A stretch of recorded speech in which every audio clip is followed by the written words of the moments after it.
former Maryville Scot, Donnie Moore, and from the Daily Times, Marcus Fitzsimmons.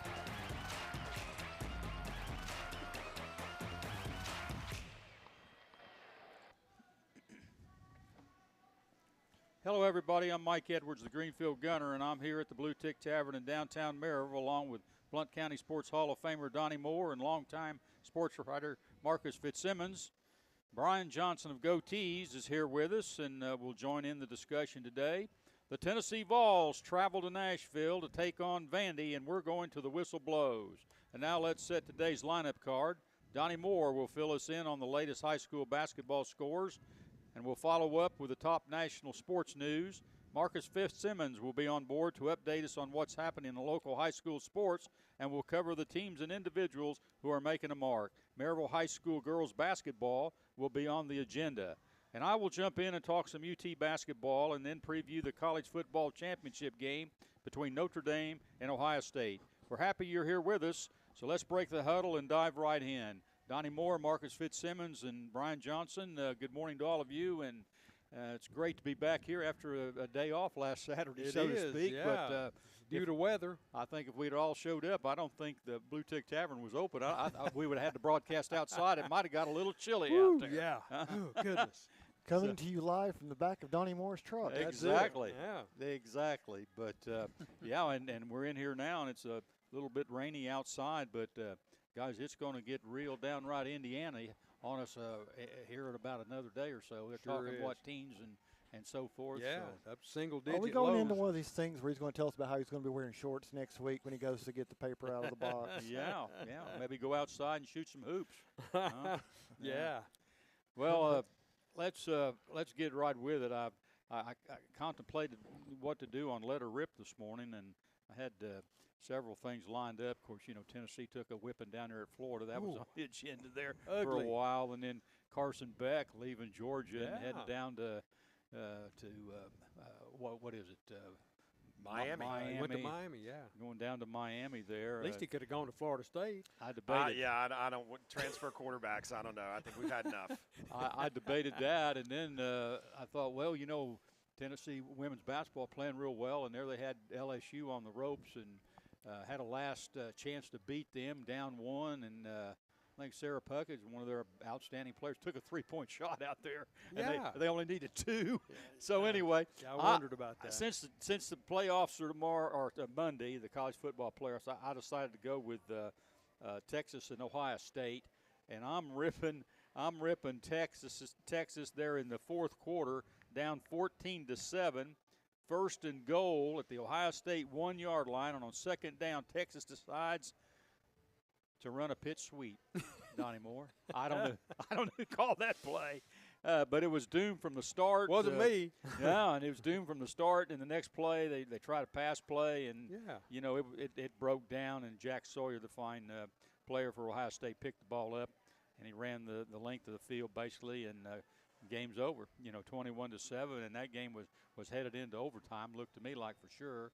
And I don't know. I'm just looking at that. You're on the 1-yard line, and you decide to do a pitch sweep after running one play, and you need a yard. You just told your offensive line that you can't get a yard.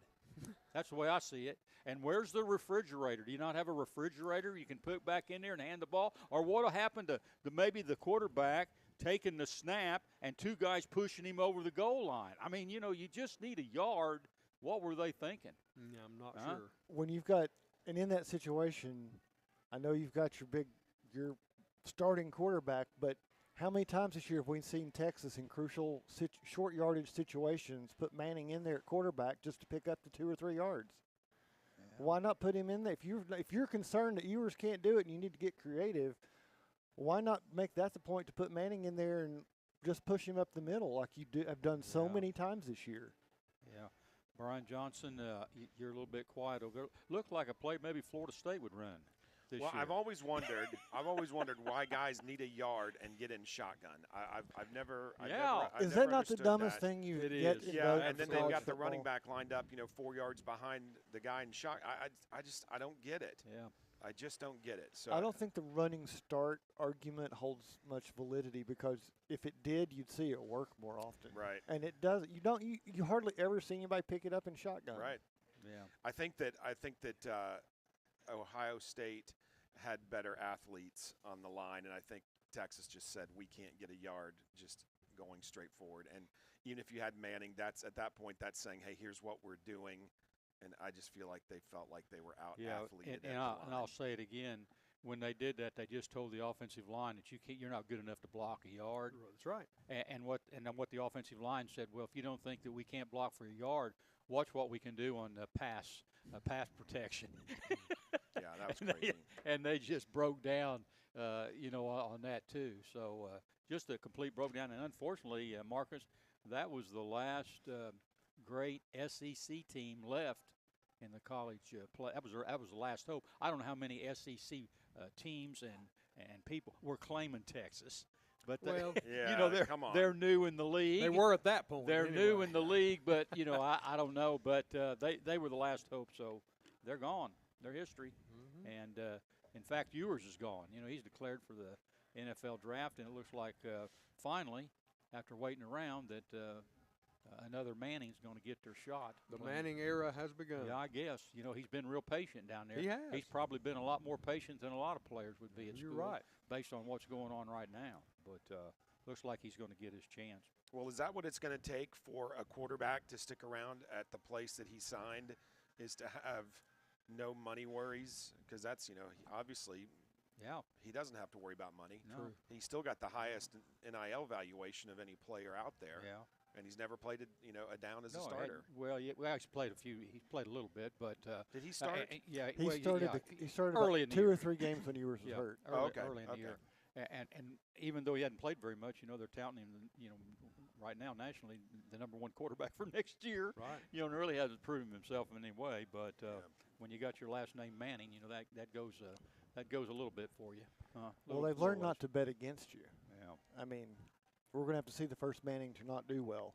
Yeah. Hey, let's talk some Tennessee basketball. Tennessee, man, over in the basketball land there on the hill, things are still rolling good. They're 16-1, 3-1 in the league. They got a couple of teams, I think, Donnie, that haven't lost.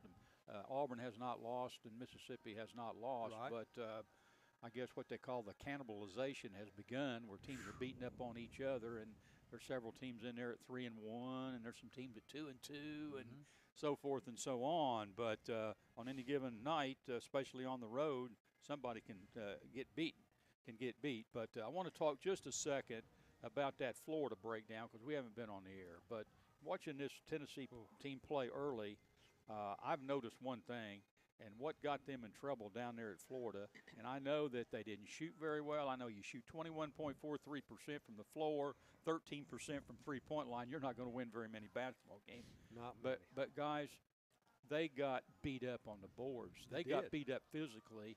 And this is a Tennessee team. You watched the Georgia game the other night. Georgia got one shot. They got one shot.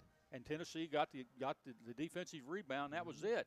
Down at Florida, not so much. Different story. Yeah, 19-13 on the boards for Florida, and on the defensive boards, 36-25 in favor of Florida, and 55-38 for the game. They just beat them up. I think if you're gonna beat this Tennessee team, you can't allow them to board on you, especially when they play the type of defense that they played. And I really think that's where they ran into a lot of trouble down there. Now, whether Florida will be able to do that when they come up here to Knoxville, probably not. But the only thing that I could find out of that game that was positive for Tennessee was they only turned it over 12 times. And Rick Barnes says might be able to do some positive things out of this loss. Or I kind of questioned that. But Marcus, they've come back with 2 wins, so evidently they learned a little bit. Yeah, I'm not going to call Florida a trap game, but I'll call it a snare game. Because Tennessee goes into it as the last unbeaten team, number 1. You're going into Florida, who basketball rivalry, yeah, it's not Kentucky, but it's still up there in the top conference rivalry games.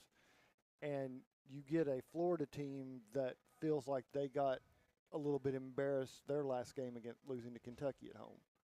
So you had a lot of factors going into that. I didn't expect to see Tennessee perform that poorly. But they got out-muscled, and I think it's the only time this season I've seen them pushed around and out-muscled. They really did. And Brian Johnson, another concern that I had after that game, and I've had all along, is bench points. Tennessee's not real deep right now, but they have gotten better play in the games after that. Texas and the game at home with Georgia, they've had some guys come off of them and perform better. But at Florida, they were outscored 25-7 off of the bench. So I'm still a little bit concerned about their bench coming on. But their top I don't know 6 or 7 players, their starters, they're as good as anybody in the country right now. I think Tennessee has a Florida mind block. I think in every sport, there's just something. I don't get it. I mean, I enjoy watching Florida lose in every sport, and it's frustrating to me to see them win, especially against Tennessee, because I get ripped. I mean, people who know that I came here from Florida, my Gator friends like to rib me about that. I've got several texts about that 30-point drubbing. So, yeah, come on, Tennessee. Yeah, that was. I don't want to hear that stuff. No, do better. Yeah, come on. Yeah, that was a real surprise to me because they were just defeated in all. It just didn't look like they even got on the bus, to play the game. But if we'd sat here last Saturday and I said, Mike, Tennessee's defense is so good, they're going to hold Florida 30 points under their average. Would you have considered that a positive? Yeah, well. Because they basically did. Yeah. And still lost by 30. Yeah. That ain't good. I mean, that's just not a normal combination of events. You go 4 for 29 from three-point range, you're in big trouble. Yeah. Big trouble. But the good thing, Texas, they went to Texas on the road. Texas had Auburn before Tennessee came in there. Man, they had Auburn and Tennessee back-to-back. Not a good thing. But they had been beaten by Auburn, and Tennessee came in, and Texas played pretty well. They led just about the whole basketball game.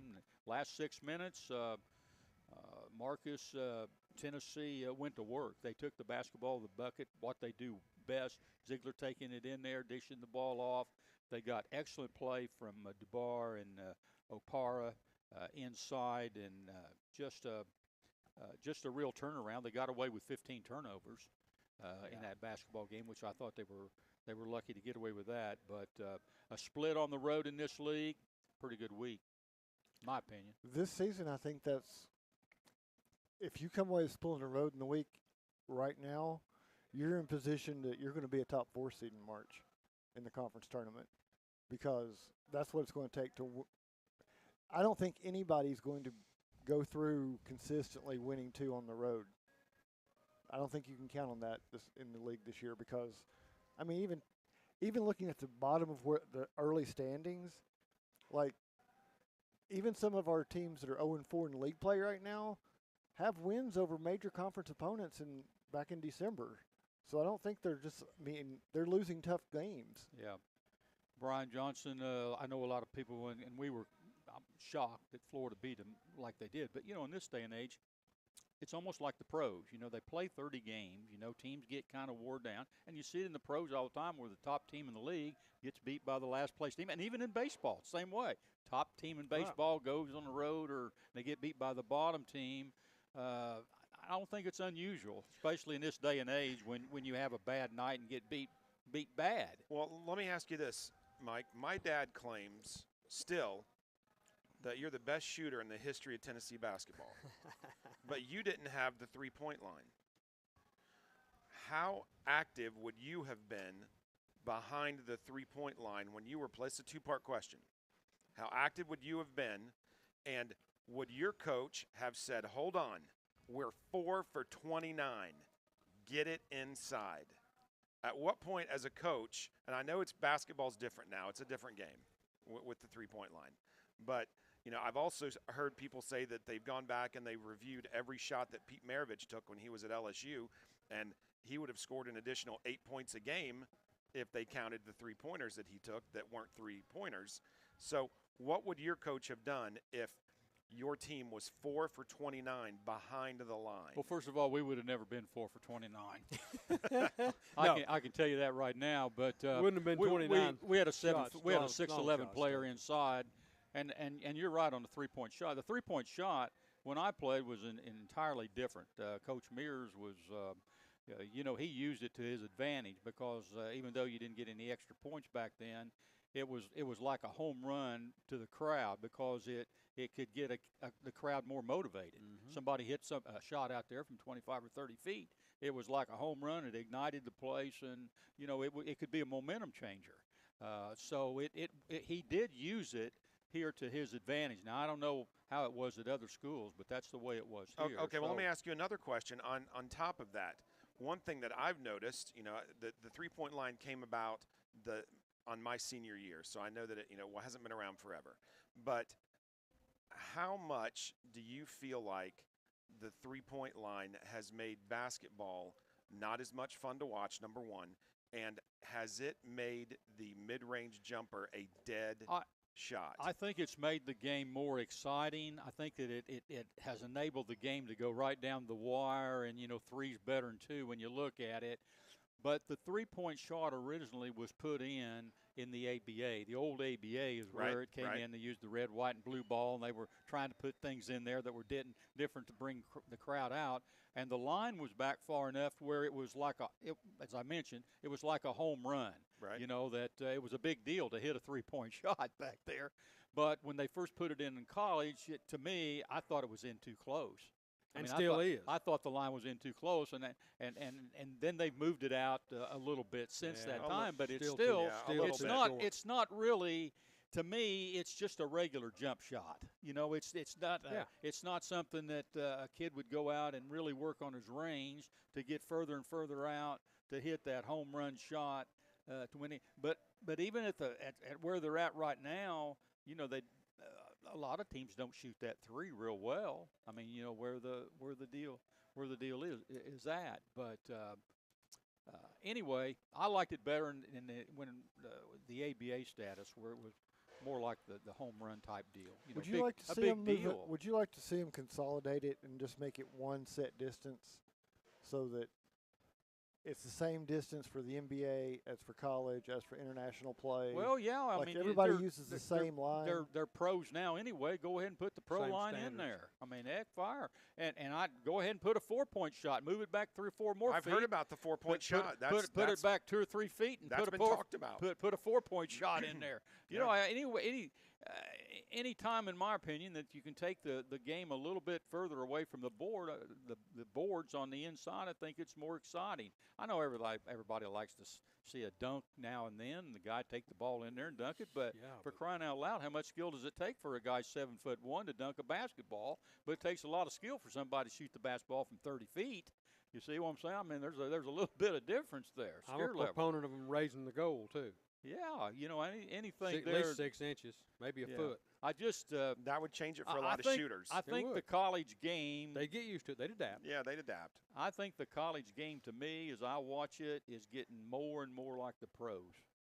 It just looks more and more like the pros. I'm trying to figure out how they're running plays and how they're setting things up. It just looks like there's a lot of one-on-one play, a lot of individual play. Maybe some screens on the off, but it looks like the up and down physical pro game, and they're playing that because that's what coaches are recruiting players on, is to go on and further their professional career. And of course now they're paying them, so they're pros anyway in college. So I don't think it makes a whole lot of difference. The more it becomes like the NBA, the more unwatchable it becomes, as far as I'm concerned. Yeah, it's just hard for me to sit there and 100% agree. Yeah, and I'll tell you what. Traveling and some of the calls that they're not making now that they were making in the past. I'm looking at palming the ball. Oh yeah. And I don't want to. They did call that on Tennessee the other night. I did. Did you see that? One I don't want to single out. That's one time I've seen it called all season. I mean, this is. I don't want to single out Zakai, but I guess I will, Ziegler. But if you watch him, his hand's under the ball just about 90% of the time, even when he's bringing the ball up the court. It's this right here. Man, that guy's good. Oh, he really is good. Oh. And I tell you what, that's an advantage because he penetrates with the ball. And if you can go under that ball and take it in, carry it a little bit, it's a real advantage as far as over the defense when you can do that. But, watch him and, if they're calling palming the ball, he's in trouble. He is. He's in real trouble, but he's not the only one. No. I mean, it's completely that way across the board. Well, just throw the rule out. Let me throw in another old school question for you, Greenfield Gunner. I saw where he broke the steals record Yes. for Tennessee. Is the steal a lost art? Well, not for Rick Barnes. That's not for the old school coaches. That's a a defensive Right, play. but in the days, and now with the run and gun, and everybody wants a three. Having a guy like that on your team that is focused on that part of the game is to me invaluable. Yeah, Vesky was Well, I think you've seen. Yeah, you would think that'd be somebody that systematically a long time ago, but no, systematically Barnes they jump passing lanes. I mean, that's part of his defense. But when you're talking about the old school days where you were playing guy one-on-one and popping the ball loose as he was coming up court and dribbling, that I think is a lost art. You don't see very many guys that can do that under these rules and not get a foul call. Right, that's the thing. as soon as you reach, you're going to get a foul call. It's too ticky-tack now. Yeah. But at the same time, it seems like about half the time the guy can stop dribbling, realize there's two guys on him, and start dribbling again and get away with it. Because I saw one double dribble call I can remember last season. But but if you watch, it happens quite frequently. Oh, it really does. Okay. Really Let me happen. ask you this. Did he double dribble when he had the steal on the inbounds? I thought he did. I thought he did too, but there was no call. Great play. I mean, that was the highlight of the game, I thought. But if it was 30 play. years ago, there would have been a double dribble whistle. Yeah. And a guy going to the basket can cross over and jump stop and take three or four steps and not get a walk called on him anymore. Yeah. I'll tell you something else that's happened in college basketball too is the shooter leaning into the defensive player. Initiating the contact.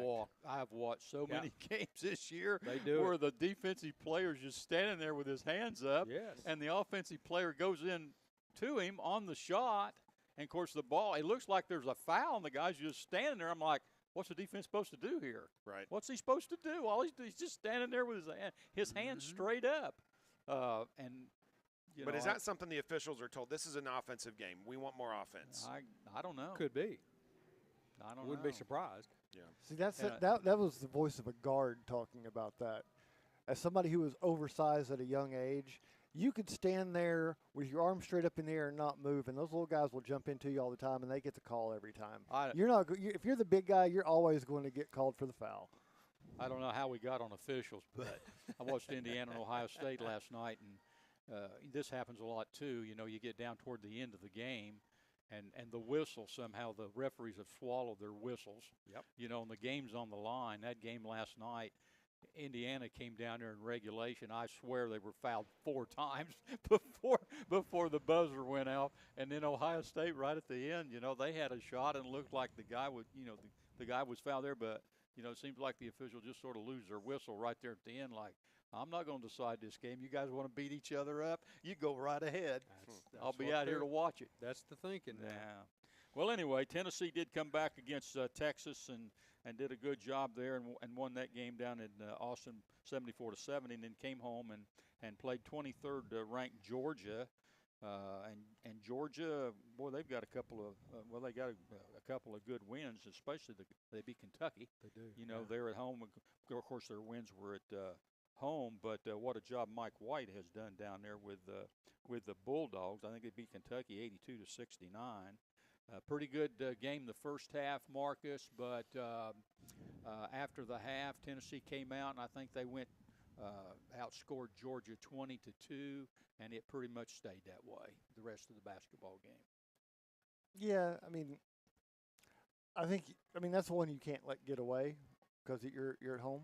You got to win that one. But I think they played more mechanical, not enthused, but mechanical. I'm pretty efficient about it, but I don't think it was a jump out of your seat type of win for them.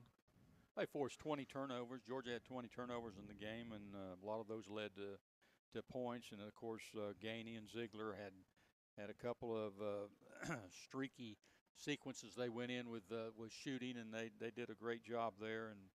But it was a good win, but Georgia, too many turnovers and no boards for them, and that was pretty much the end of the road.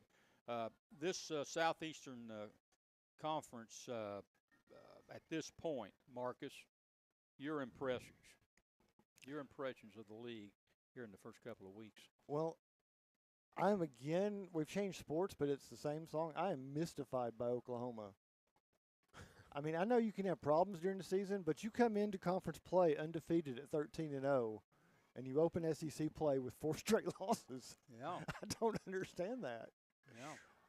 I mean, I don't know. I haven't reviewed it real close if there were a bunch of cupcakes in those 13 wins, but that's just kind of odd to start off, come into conference play undefeated, and then not win a game the first 2 weeks. Yeah. Welcome to the SEC. Yeah.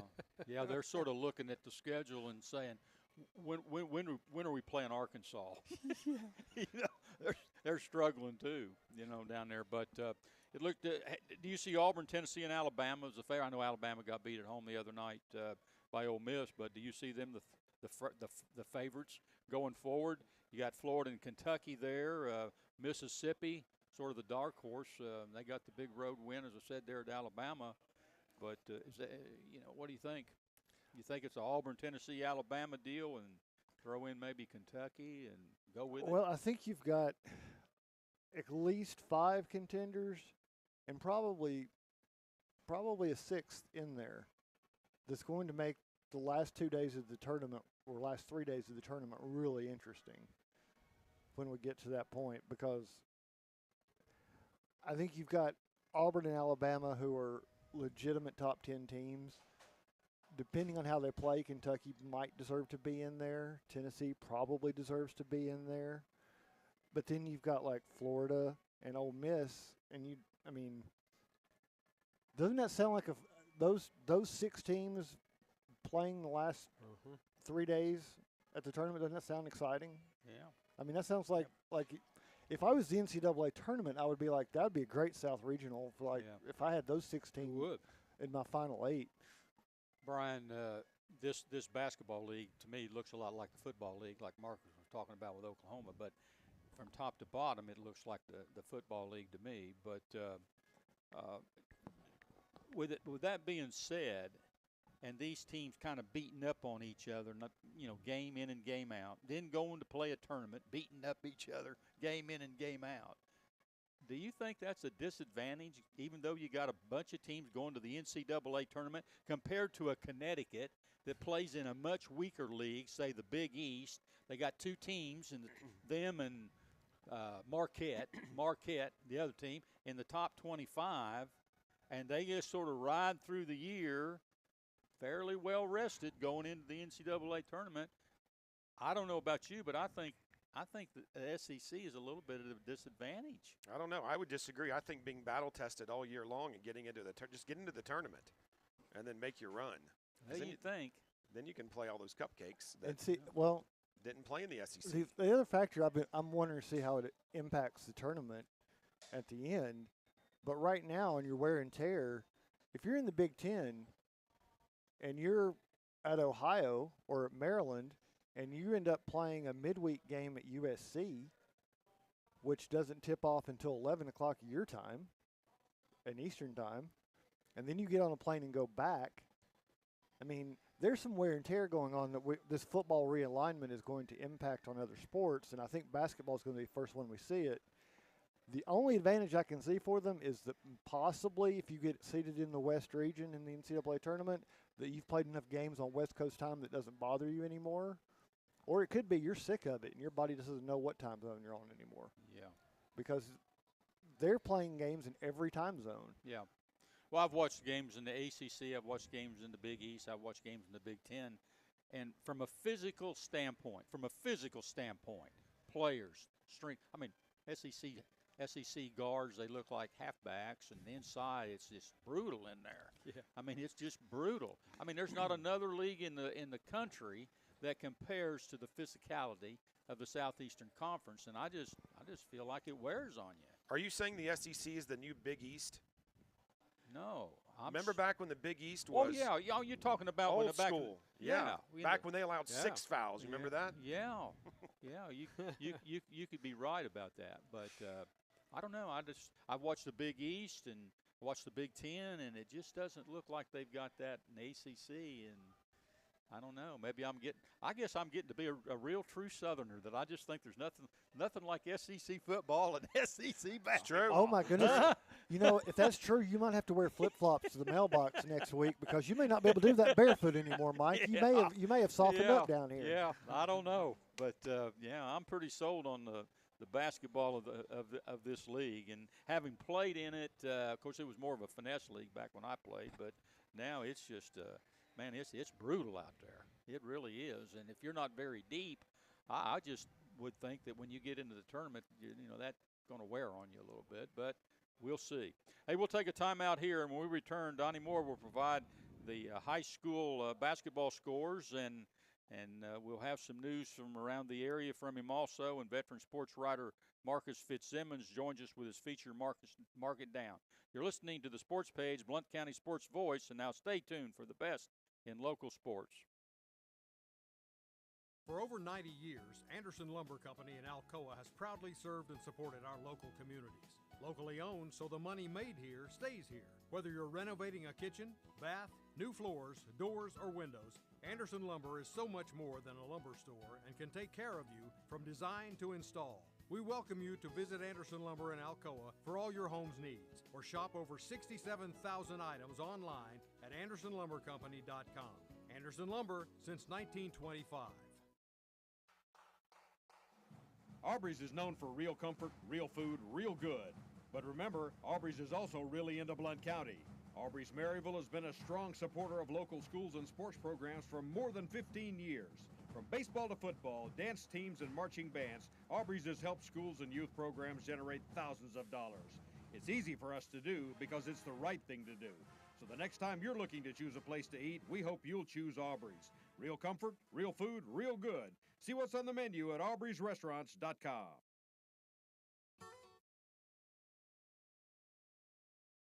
Welcome back to the GOTEEZ Sports Page, and Donnie Moore. A lot of high school action last night. Got rid of the bad weather, and everybody decided to play some basketball. Surprisingly so, Mike. Surprisingly, a goodly amount of local action in prep hoops last night. So let's get right to that and tell you all about it in the Mandy B. Street Realty local scoreboard. Alcoa traveled to Gatlinburg-Pittman last night. And the Lady Tees, I don't have a score for the boys. Were not reported. Couldn't find it anywhere. But girls action, the Lady Tees put it on the Lady Highlanders 68-59. Coach Bauman's club's doing pretty well this year. They're good basketball team. That was a good win. Yeah, it was. Moving on to Clayton Bradley at Berean Christian. Go ahead, Marcus. So, if I'm right, Alcoa is now, 16-4? I think that's right? about it, yeah. So, and with the win over GP, that gives them in that first meeting, that gives them the leg up for the standings to be the 1 seed, which is what that game is all about. That's what they want to do, be the 1 seed, so you can have a bye and not have to play that first round game and host. Clayton Bradley at Berean Christian last night. I have a boys score for you in that contest. Not even sure that Clayton Bradley's fielding a girls team this year. By the way, I found the Alcoa score for Pittman last night. Alcoa won 75-62. 75-62, thank you. 75-62. And that's huge for them. That is big for them. Because that's the same battle across boys and girls. That's what that league is generally come down to. I think Eagleton boys kind of step into possibly being a spoiler as the wild card in that, depending on how they play against GP as to what they can set themselves up with. Berean Christian beat Clayton Bradley last night in the boys action 71-39. Pretty good whipping there for Berean. Speaking of Eagleton, Marcus, I do have a boys score on that contest last night at AE at Austin East High School. Austin East jumped by Eagleton 53-50, so they slid just past them right there. And that won't help them in. It doesn't help them, but district at the same time, standings. it's they're playing with Austin East, and they were in position to win that game. So, you know, and let's remember, they're a second-year varsity program. Sure. And Coach West has got them playing at a very high level. Oh, yeah, he does. Very quickly. So the fact that they're able to play somewhat evenly with Alcoa and play with GP and AE is a great indication for them. Like I said, I think they can they have so much ability to be explosive when they click that I think they're going to be a danger through the entire season to be that dark horse that's going to be a real problem in February. I think you're right. That's exciting to see that Eagleton can compete that much, that fast. That's great. They are doing I was expecting you to kind of throw out a lopsided score there when you started to announce it. About half, well, not half, but about a quarter of those guys, you know, they've had playoff taste now 2 years in football. Sure. So they know that they can beat the expectations. Speaking of lopsided scores, Mr. Johnston. Greenback went to Loudon last night and took a double loss over there. The girls' score was Loudon 68, Greenback 7. Oh, come on now, Greenback. 7. And the boys wasn't a whole lot better. The Loudon beat Greenback boys 85-17. They are 0 in the win column for this season. So both sounds teams. like the Greenback girls need the Overtons back. That's what it sounds like. Yeah. To me. You know. So I'm thinking Greenback softball might be able to flip that score in the spring, but I don't. It's just going to be a tough season when you're struggling so. with we struggling always that pull far. for our adopted Loudon County neighbors. And it's tougher. It makes it even tougher because that is a rivalry game. It is. And it's one that they've contended and competed with in the past. Are we seeing more lopsided scores? Yes. Not only on the girls' side, but the boys' side. I I've think seen so. some really. I've looked at some scores basketball scores up in Indiana too, and it seems like they're having the same problem up there. I mean, there's some really lopsided games. You're seeing, and it's a larger problem, but it's more. You see schools that are suffering from it more than others that might be next to each other, and it has a lot to do with specialization, where you might not see a kid playing basketball because he's going to be playing baseball or football, and because of maybe personalities of coaches or something going on with maybe the travel ball coach. And they're all year-round sports now. That you're losing athletes that are not playing multiple sports, and specific programs at specific schools and specific locations are suffering from it. I got interested in that. I started looking at some college scores, and I pulled Digger Phelps' first year at Notre Dame. Remember Digger? He had some great teams up there at Notre Dame. Sure did. Great players. His first year up there, he didn't have any basketball players, so he went to the football team and got his play. Recruited some. He got beat 106 to 30-some out at UCLA. Good grief. And what, 2 or 3 years later, he upset them in South Bend. Remember when UCLA had the win streak and they went into South Bend, and I think Adrian Dantley maybe played. I can't remember, but I think had the big game and beat them. But it happens in college too. It sure does. It does, and I mean we've always had some lopsided scores out there. I don't think we knew about them as much. I think that digital has changed that. Now everybody reports scores, and we have you don't have to just look in the paper to find them. So it used to be if you didn't want to report your score to the paper, you didn't call in, and nobody knew what happened. Well, that's not the case anymore. So that sort of changed as well because some of those scores get published now. I might have embellished that Notre Dame output, how many points they scored, but maybe you didn't. It was still a 50-point horrendous game. It was pretty horrendous. Good grief. Well, I got another lopsided score for you in the boys' contest. I'll tell you the girls' score first. Maryville hosted William Blount last night in a county rivalry game. And Maryville girls came out on top 46-42. So pretty close game there in the girls contest. Boys game, not so much. Maryville 89, William Blount 48. I'm going to blame Scott Cup for that. I do. Yeah. He's got broad shoulders. He can take the blame. He's been pretty quiet, hasn't he? Yeah, he has. Through football and basketball. Somebody needs to give him a call and see if he's okay out there, He's doing road reports. Road though, when it reports are still snows. there. Yeah, the road Yes. reports are still there. He's going to have a busy week coming up, I think. Yeah, I think you're right. And, you know, I'll go ahead and give a plug. In the next hour, we're going to have Lady Rebels coming in to visit with us. Good. So we can talk to them about the win over William Blunt. And, you know, because of the weather situations, all the schools handled it differently. But, you know, William Blunt played a busy schedule last week trying to beat the weather. Maryville ended up playing 3 district games this week because they played Tuesday, Thursday, and Friday with districts for the first 3 district games. So that was a tough 4-day stretch for them to come through. Yeah, no kidding. I got one more score of interest for you, girls and boys.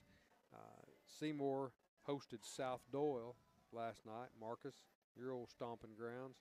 And South Doyle girls won that contest 47-44. So another close game there. And boys in the boys game, 67-54 Seymour. And see, that's the exact opposite of what I would have picked. Yeah, me too. Because the girls program has been so strong when Coach Hernandez was there, and I don't think there's been much drop off. But for them to drop a game is always surprising to me because they've just been so good for so long. Yeah, and TKA. But let me say, hosted. Coach Mobley getting a win, always good with that. That's great. TKA hosted Providence Academy last night. Providence Academy's up in Johnson City, but it didn't get scores from those contests. Yeah, so. those Division 2 reportings are a little bit sketchy. A little bit sketchy at times. Yeah, you're right. But that'll do it for your scores. We had some national letters of intent signed in the last 2 weeks. I've not, and I may not have them all, Marcus. You may have to help me out right here. Donnie, I think that game, let me say the Kings Academy game, I think was rescheduled. Okay. Because I think Providence played Grace Christian Franklin last night. Well, I know TKA has another game today. So I think they had some schedule changes due to the weather. Okay, good deal. But signings are always exciting. Yeah, signings are always exciting. We had 2 girls that signed that I have right here. Kara Pitts from Alcoa High School signed with Lee University down in Cleveland. Is that right? Yes. Cleveland. Yep. For softball. And in fact, both these girls signed for softball. So and softball's getting cranked up. I'm beginning to lose count with how many signees Alcoa softball has had already this year, but I think that's 3 or 4. I'm sure it is at least that. Yeah. And possibly the 5th. I'm not. Could very well but I think almost that entire senior class is going to be signing with someone. Well, it sure was a good senior But that's class. I think that's a really good fit for Kara? For Kara to Lee University. It seems like that's a strong program that she said it seemed really like home down there, so she's happy with her decision. And then Brooke Perrin from over at Heritage High School signed also for softball with Bryan College. Going down to Dayton. So yeah, going to Dayton. So congratulations to these young ladies. And if she has any interest in fishing, she will fit in perfectly because that is part of the Bryan College culture, as we have found out in recent weeks. Indeed. They're still running that ferry across the river down there to get to Dayton. I believe they built a bridge. Built a bridge. I could be wrong, but I think that's one of the that's one of the ones they replaced the ferry with the bridge. I took my years Emory ago. and Henry basketball team to Dayton to play the Bryan College one year, and we left real early up there in Emory and drove all the way. And I looked at the map and I took the shortest route right to that ferry. And the problem was when I got to the ferry, it was dark and the ferry wasn't operating. Oh, no. And Dayton, I could see the lights of Dayton over on the other side of the river, and there was my 2 vans about 45 minutes from the tip-off of the game. Oh, boy. I had to get to a payphone, call the coach, and say, look, we've got to come around. Yeah, and you know, it's a pretty good jaunt. It is. All the way around to get back over to Dayton. I think that game started about 2 hours after it was supposed to start. Anyway, we got back real late. I bet you and did. And we didn't win, which was even worse, Ooh. you know. So, but anyway, Goodness.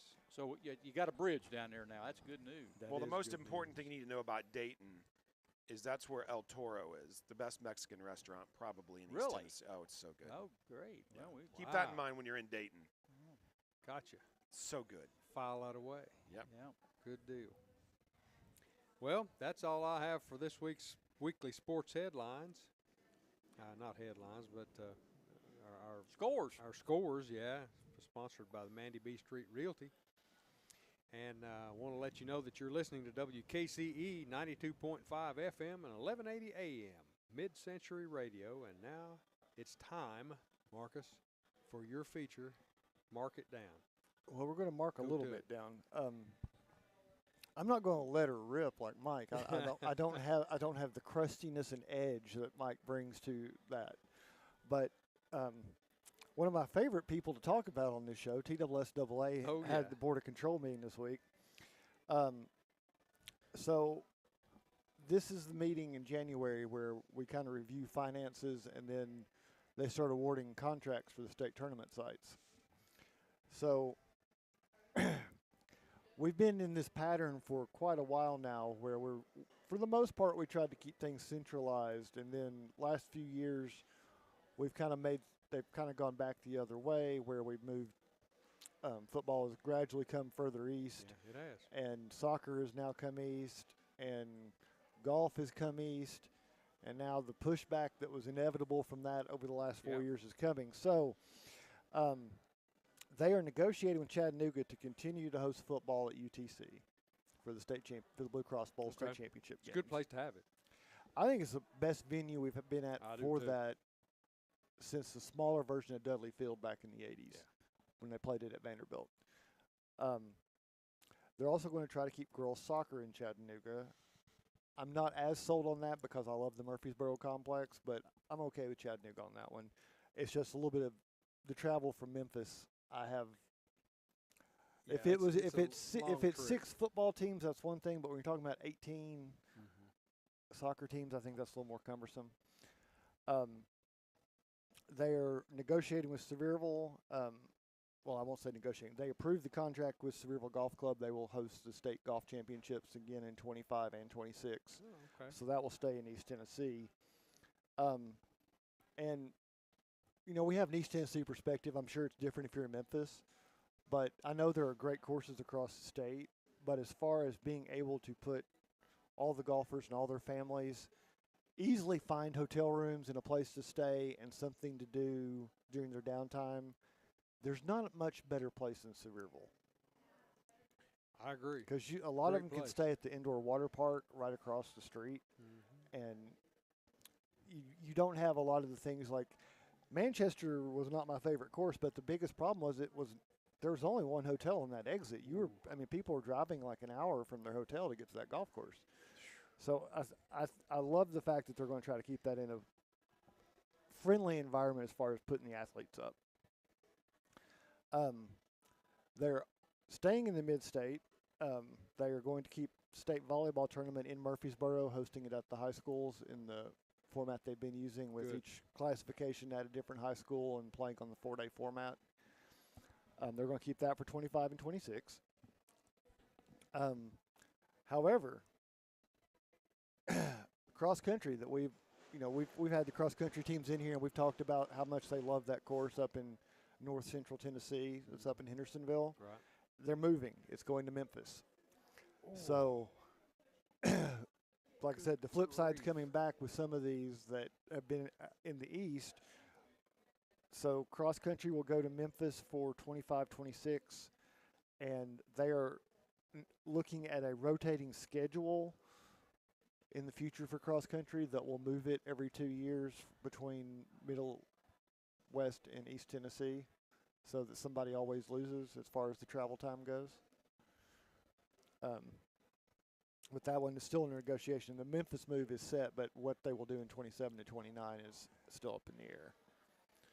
So we're getting ready to make what we've gotten comfortable with. As soon as you get comfortable with it, TSSAA is going to change it. So we're going to start seeing some movement again in state tournament sites. Well, not to besmirch our Tennessee's largest metropolitan area, but I just saw where Memphis has been voted the number 1 city or the worst city in the country to live in as far as crime rate. Well, the thing is, when Memphis hosts, and I'm not going to come downtown Memphis, but most of the sites when they hosted the Spring Fling for a brief period of time, and that's been 20 years back now. and it wasn't even a true spring fling because I think we still had one state championship in Chattanooga at the same time that they were doing most of the other in Memphis. But you had the softball tournaments were basically going on Mississippi. Right. They were because the complex was in right across the state the river. line, and I believe tennis was on the outskirts, and I think track was at the University of Memphis. But it was not for the most part in Memphis. It was mostly in the suburbs of Shelby County. Yeah. So, and I don't know if that's what we'll maintain, but just the facilities with the building here, it just seems like Murfreesboro, Chattanooga, Knoxville area, specifically in Gatlinburg with the sportsplexes they have, that we're going to see, we might see some more movement going on in the future to do some things there. But as an athletic director, Yes. if you were sitting at your desk, pretend you're Josh Stevens now, and you're looking at a cross-country team that's made state championships for 3 or 4 years, 5 years in a row in some cases, and you're thinking, okay, now they're going to go to Memphis. Yeah. That's no longer a half-day trip to get the kids over there. Now you've made that you've taken what was a 3-day trip and made it basically a 5-day trip. I'd like to see them for the state football championships. I'd like to see them play in Titan Stadium, where the Titans play. I know that may sound a little bit crazy down here, but in Indiana, they play where the Colts play. They play in the arena where the Colts play, and it's a big deal. I know you're not going to fill the place or anything, but it's a big deal for those kids, to play in some place like that. And the Titans, don't they sponsor the Mr. Football? They do, and well, what are they waiting on? Well, that new stadium's still being built. Well, they got an old place they can play till they get the new one. Well, that one would look very empty. I mean, we saw the end of the season. We saw how empty that stadium can look. Yeah, I mean, It was like a University of Miami game. there were like 1,000 but people and the hot dog But vendors in there that but last it's game. for the kids. You think what a great thing that would be for them. Well, to say, once you well, move I into played where the the- Titans played. Once they have the new stadium that has more climate control capability, that might become an option because they might need to move the schedule at some point to adjust things. And, I mean, we've had several games now where the state championships games were played at 30-degree weather and snow and things like that, which isn't the ideal situation for deciding your state championship. Donnie, let me know when the crime goes down there in Memphis. I want to go down there and see where Elvis lived. I've never been down there. I hear you. I haven't either. I've been by there, but I haven't either. I've been kicked out of there. Have you? Were you partying too hard in the jungle room? I won't disclose my violation, Walking but in they did invite me to exit the premises. Going back to your question, if I'm Josh Stevens and I'm finding out that my cross country team's got to go to Memphis, I'm going to start exploring airfare. Well, I guess some of these schools could actually look into that as a 'Cause viable option. But it's not like having to reserve and charter an entire plane for your football team because it's so big. But when you start talking about taking 16 kids and parents, Yeah. you're back into, and it's like I said, it's no longer that 3-hour drive. Now you're talking a 6-hour Absolutely. drive. yeah, You're talking a bus and chartering a bus now. It's no longer like parents can get you there sort of thing. just stop 3 or 4 times on the way and work out. Huh? they'd have to. keep them loose. They would. That's a have to. possibility. Now, one other thing they did introduce is that now there is a student services program or student advisory committee that's been added to TSSAA's leadership. It's students and student athletes from member schools throughout the state, and they are supposed to act as ambassadors to the TSSAA while also gaining insights into the industry, depending on which committee, existing committee they might serve on. And they are supposed to ensure that student perspectives are included. And that includes rules and promotion of the sports, but also I think from what, like I just said, they hopefully will have some impact in saying some of the, there's being fair where we rotate, and there's being efficient where we just put this in a central location for some of these arrangements as far as travel, because let's face it, without college athletes anymore, they're not amateurs anymore. The last vestige we have for amateur athletics is going to be high school, where these kids still have to get back and go to class when it's all said and done. So hopefully their voice will count in there. And, you know, we'll see what happens. It's there's still some things to figure out, but I think we're still waiting to find out what's going to happen, even though the lacrosse season's getting ready to start here in about 6 weeks. That I'm still not certain we have a location locked down for their state championship. I know we were all hoping that it would be included at spring fling and with all the other spring sports, but I'm not sure that's happened yet. I hear you. But anyway, that's marking it down this week. Mike, I'm going to let you go ahead and turn the page on it unless you want to kick in something else. Oh, I was. How much time we got left? We got any time? I got about 20 seconds. Oh well, I can't do anything in 20 seconds. Maybe 20 minutes. Hey, we'll just get out of here. Hey, time to turn the page, and next up is the Anderson Lumber Company Player of the Week segment. You're listening to the GOTEEZ Sports page, and now stay tuned for the best in local sports. The Roger L. Newman Company began in 1984 with a vision of providing Blount County with excellent heating and cooling I could service. have done one of those. Mr. Newman also wanted a real business. No gimmicks and no high-pressure sales. They just fix it or replace it. They want to stay within your budget and make you comfortable. Their motto still stands true today. Call us first, we'll be there. Call Roger L. Newman Company at 982-5446 or visit online at rogerlnewman.com. Cooler temperatures are approaching. Upgrade your furnace now for as little as $50 a month. For over 50 years and 3 generations, the people of Blount County have trusted Stevenson Tire with their vehicles and their families. Our mission has always been simple: to provide quality products at reasonable prices with exceptional customer service. Featuring tire products from Michelin, B.F. Goodrich, Uniroyal, Bridgestone, Firestone, and Yokohama, Stevenson Tire also offers alignment and brake services at affordable prices. Stevenson Tire Company, 2411 East Broadway Avenue in Maryville. Call 983-1621 or online at stevensontire.net. For over 90 years,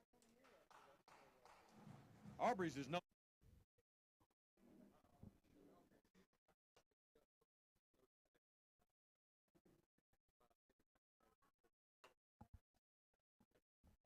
Welcome back to the Bluetick Tavern in downtown Maryville. This is Mike Edwards along with the rest of our broadcast crew, and now it's time for the GOTEEZ Sports Page Player of the Week segment featuring Daily Times senior reporter Marcus Fitzsimmons, sponsored by Anderson Lumber Company, where quality service is always a priority, proudly serving Blount County for close to 100 years. Wow. It's all yours, Marcus. Are we sure it's almost 100 years? I think that's what we said. Okay, I'm good with that. Well, anyway, thank Anderson Lumber Company. But our players of the week are with us this morning, and they're coming off a big district and rivalry win last night. Maryville Lady Rebels have joined us, coming in from that 46-42 win over William Blount. And Coach Otto, congratulations. Let me see. Okay, let's repeat that. Right, congratulations. Thank you. I appreciate it. I want to open with a really tough question on Sure. you. I was reading what you told Josh at the paper last night, and my dad always said an ugly win is better than a pretty loss. Amen. Do you want to expand on that one from last night? Sure. Pretty losses, sometimes you can take lessons from them, but I think we learned a lot from last night. An ugly win's a win's a win, especially in districts. So those are big games for us, really important for seeding later on. We want to expand as far as we can in our district play. And then you brought a couple players with you. Introduce who you brought with you here. Yes, sir. I brought junior Zoe Harrison, veteran point guard for us, and I brought freshman Harper White. They had 13 and 15 last night combined, so a good bit of our scoring, and do a lot of other things as well. Well, I got to ask that you all were pretty comfortable. Y'all were looking good there going in the fourth quarter, and we'll say William Blunt decided they were going to try to rally at that point. Yeah. That's a tough situation for a coach to be in when you see the other team in that momentum and you're trying to come up with the break. What goes through the coach's mind as to when you're trying to break a rally like that? Sure. So first of all, kudos to Lindsay Roddy. I think she's doing a great job over there at William Blunt, and I think those girls are playing super hard for her. So that's really refreshing to see this year. I'm glad that they're doing that. But as a coach in those moments, I was just trying to get us into anything that we're comfortable going offensively, and then just making sure that we get back in transition defensively, just to what we know and what we're comfortable with. And yeah, it's a fine line, I think, and this is what I'm learning. We've got a young team. We've got 3 freshmen that are playing pretty significant minutes for us right now. So there's a lot of learning going on with that too, but just trying to get us into a rhythm and using these as learning opportunities. So you brought the person that got kind of put in the pivotal position there at the end, Zoe. You go up to the free throw line in that situation. Are you trying to clear your head? Are you trying to concentrate? Or are you trying not to think about the situation? What do you do?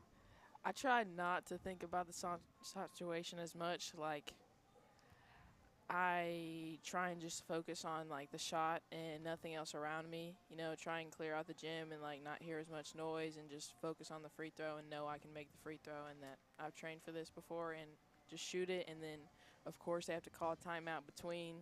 So then I try and clear it out in my head again and then shoot it, and then it goes in and just. I don't want you to give something away that other teams might take advantage of here. But if there's something that's really annoying to you, maybe not in foul shooting in the game, but maybe foul shooting in practice, is there a part of it that's annoying, or is there a part of it you just really enjoy when it comes to going up to being an unguarded shot in that situation?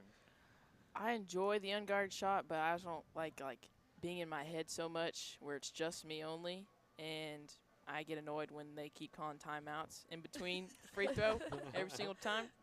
But I do enjoy free throws because it's just a form shot and it's right there. It's an easy 2-point. Do you remember what we've been saying in between? It's just a silly little free throw. That's all it is. It's just a silly little free throw. And yeah. Coach, I think there are multiple methods employed by various coaches as to how they approach free throw shooting in practice in the off season. Is there a preference? Is it a everybody runs type of situation for your drills, or is it like you run where it's what run? What is the We haven't tried that one yet. what is coach's approach?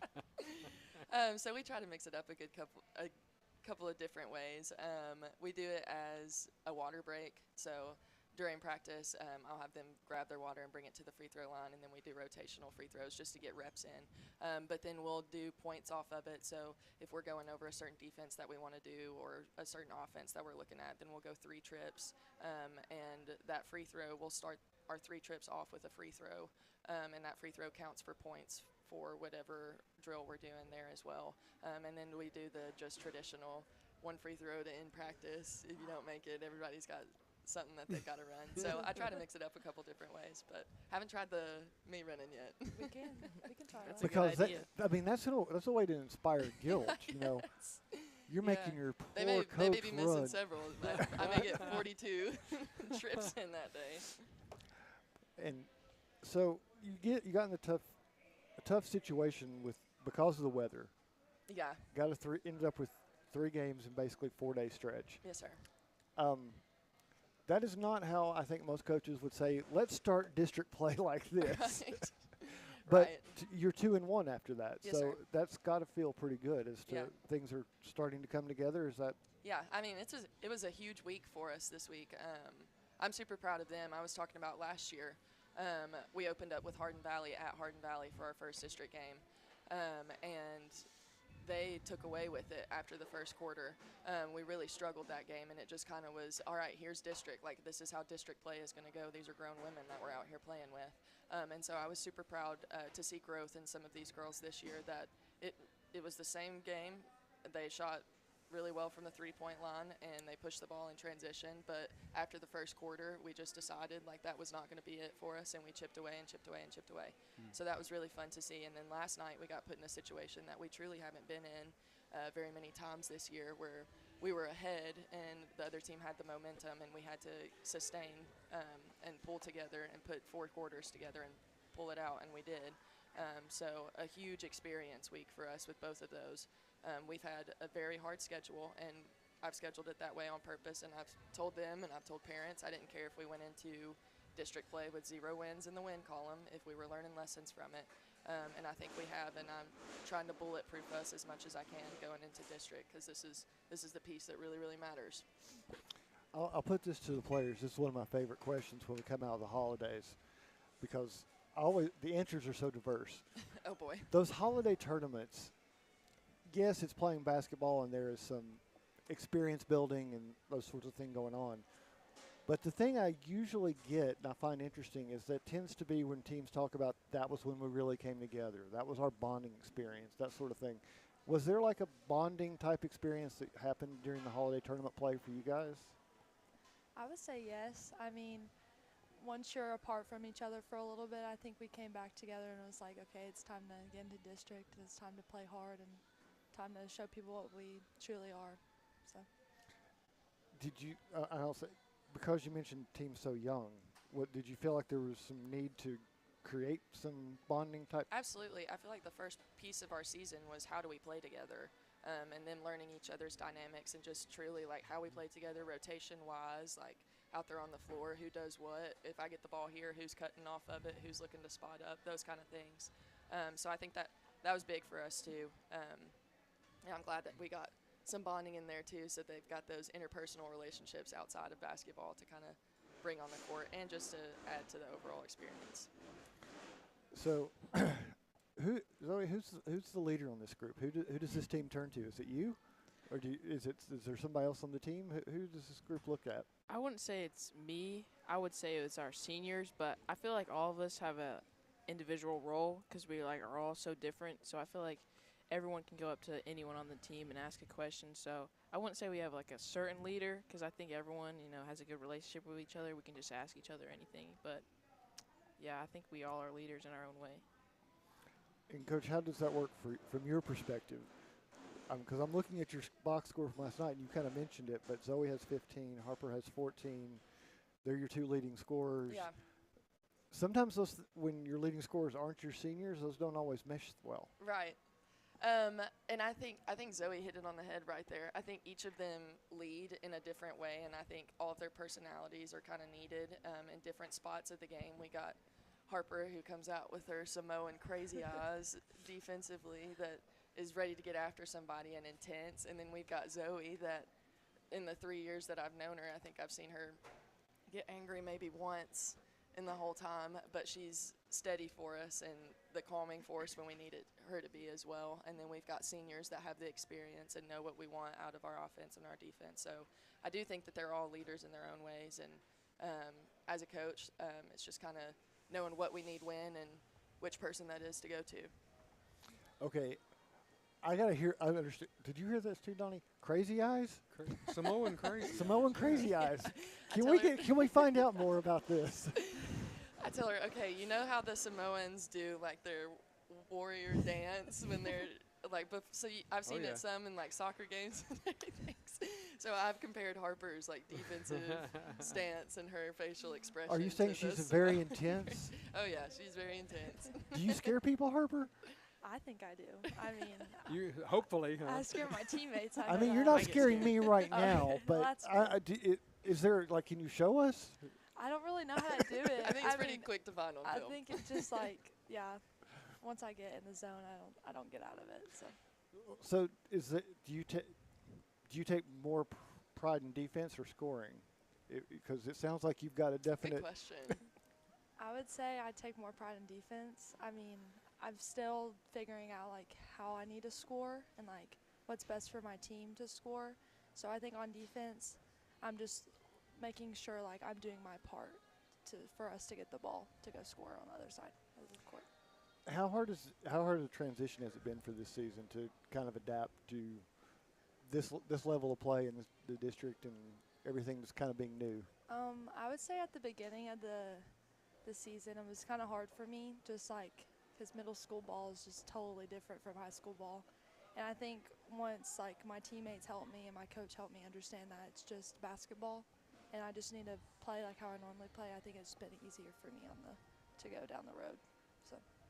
Now, does Maryville do some of those, like, I know some teams, like the freshmen have to pick up the towels, they have to put away the chairs. Is that part of the freshman role at Maryville? Yeah, it is. It is, okay.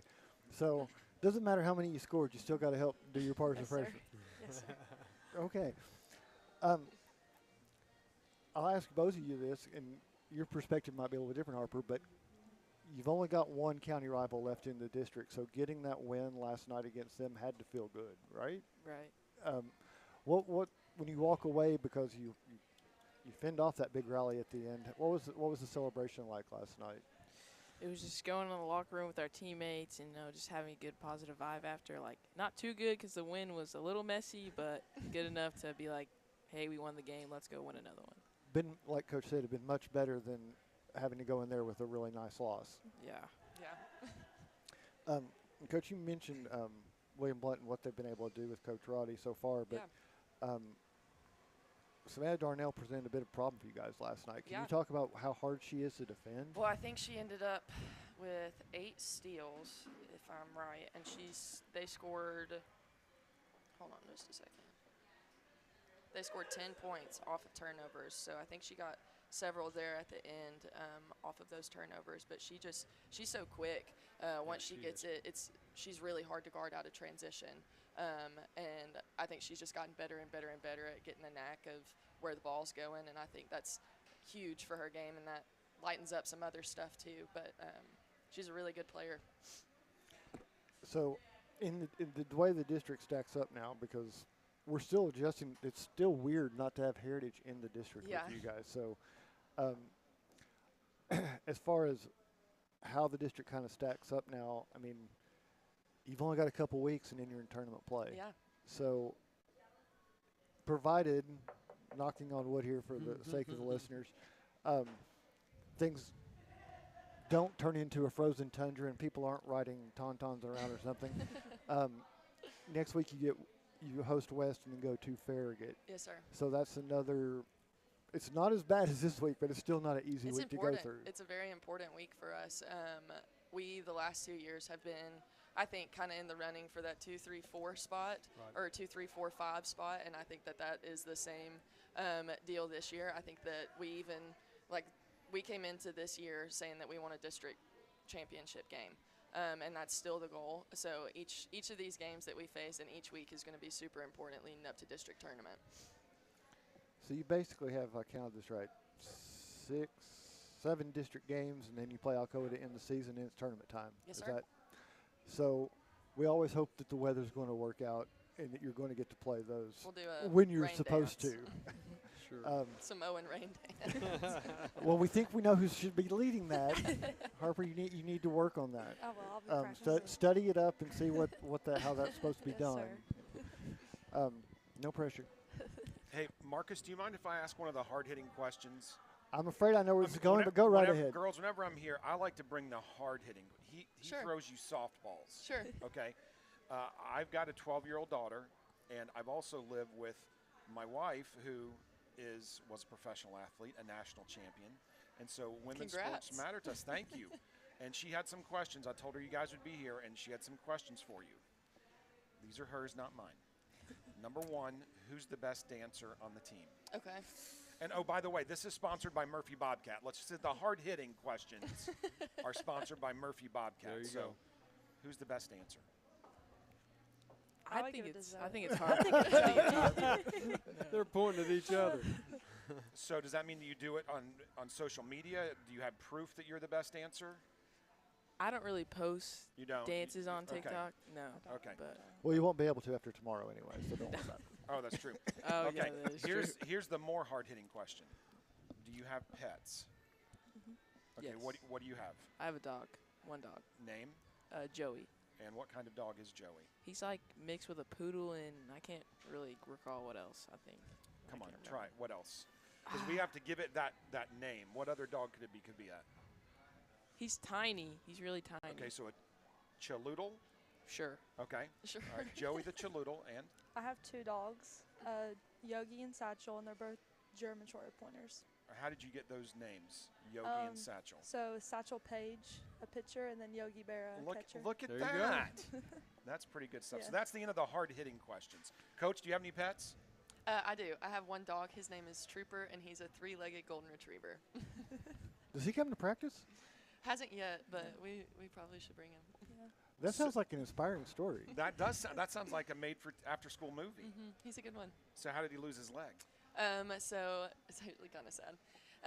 He got hit by a vehicle before we got him, and the family that had him did not take him to the vet or anything after he got hit, and so he got an infection that kind of led up his leg, and so he was brought to a shelter, and then a family that we knew got him from the shelter. Then they moved to Arkansas, so we got Trooper after that, and we love him to death. Is He's that the light of why my he's life. named Trooper? Because he's been such a trooper? Sergeant Tripod Trooper is his official government name. Very nice. Sergeant Tripod. I like that. That is good. Does That's he have a prosthetic, or does he just No, go on he's 3? so fast though. Like I think he's faster with 3 than he probably ever was with 4.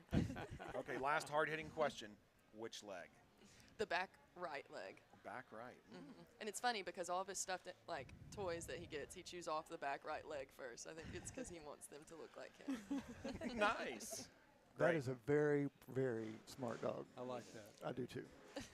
Well, we appreciate you all coming in to visit. And again, congratulations on the win last night and a Thank great you. start Thank to you. district play.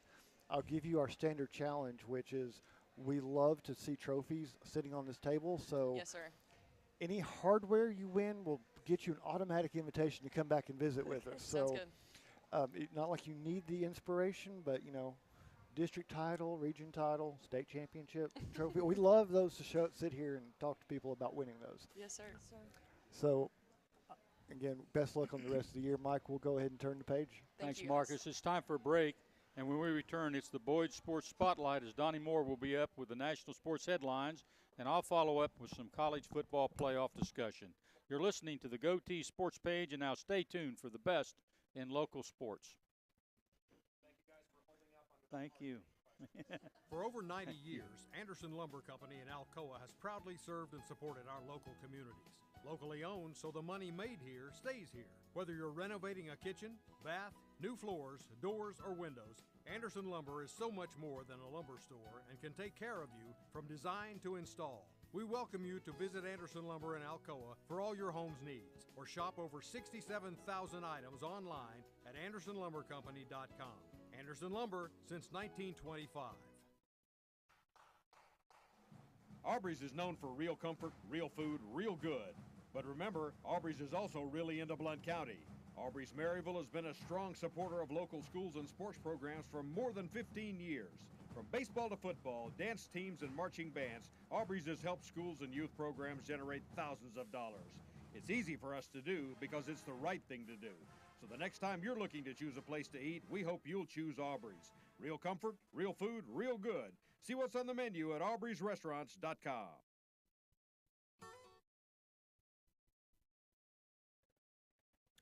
Welcome back to the Bluetick Tavern in downtown Maryville. This is Mike Edwards, and it's time for the Boyd Sports Spotlight segment. And Donnie Moore, tell us what's going on nationally.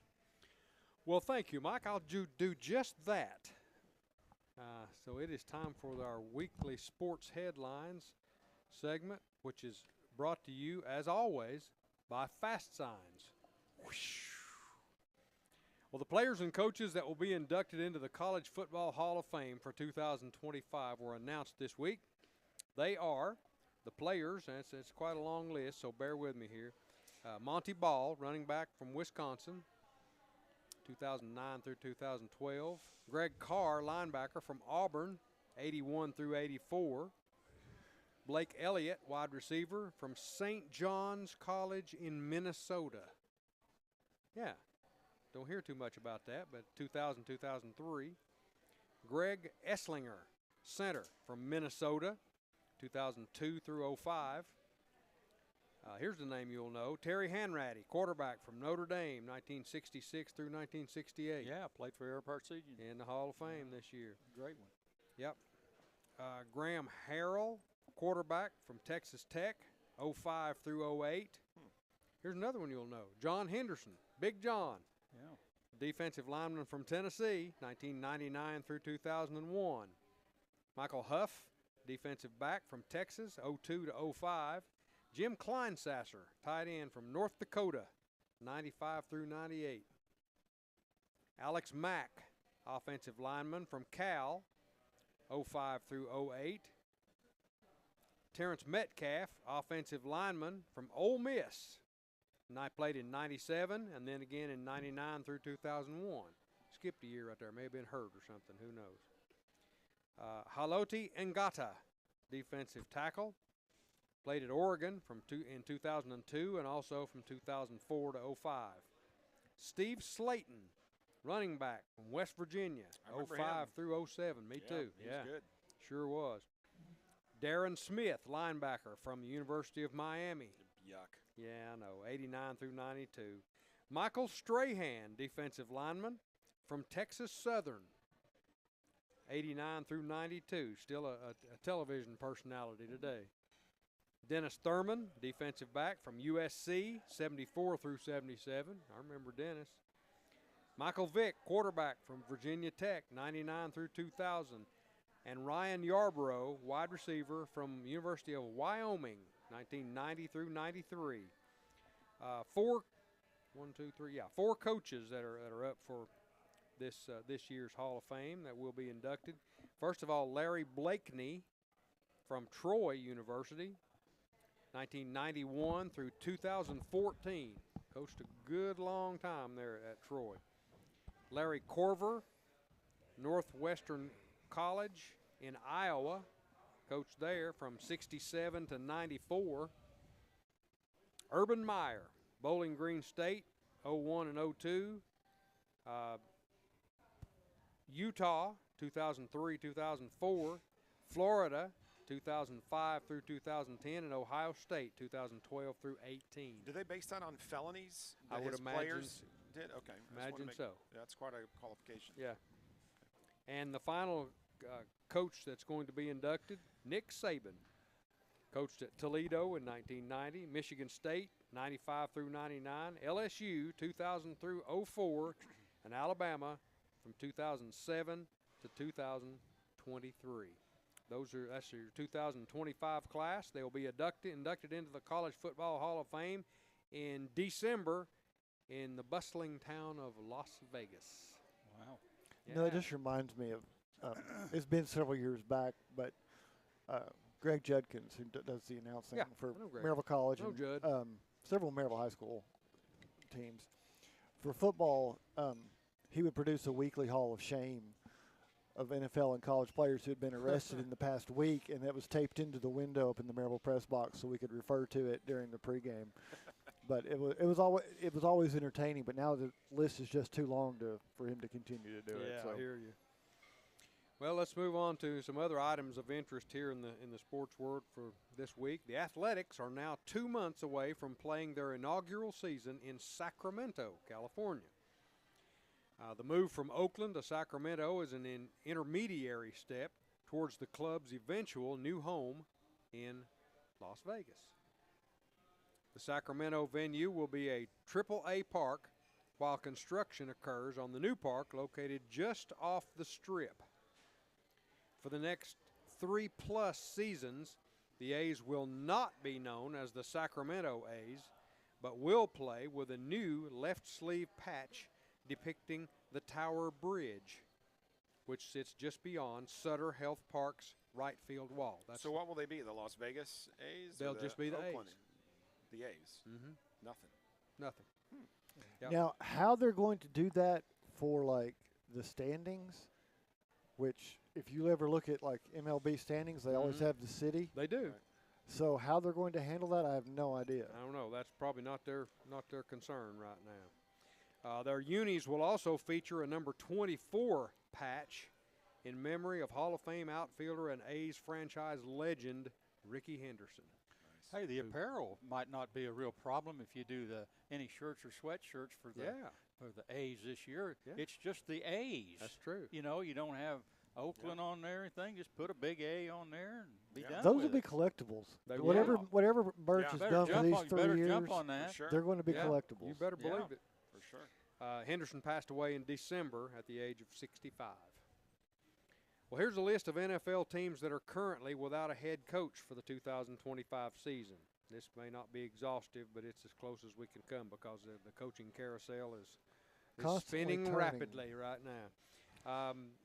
Houston Texans, New York Jets, New Orleans Saints, the Las Vegas Raiders, the Jacksonville Jaguars, the Chicago Bears, and last but not least, the Dallas Cowboys. So what do you think about the rumor of the Titans getting Dak Prescott and the Cowboys hiring Dion and drafting Shador? Well, that would improve their standing, I'm sure. I don't. I Who could see knows? that might be a possibility with a team. I don't see it with the Titans just because if their stated goal is to rebuild through picks and they're going to be dealing what talent they have left to try to because they didn't get enough out of the Derrick Henry deal to Oh my gosh, justify what they don't lost. even.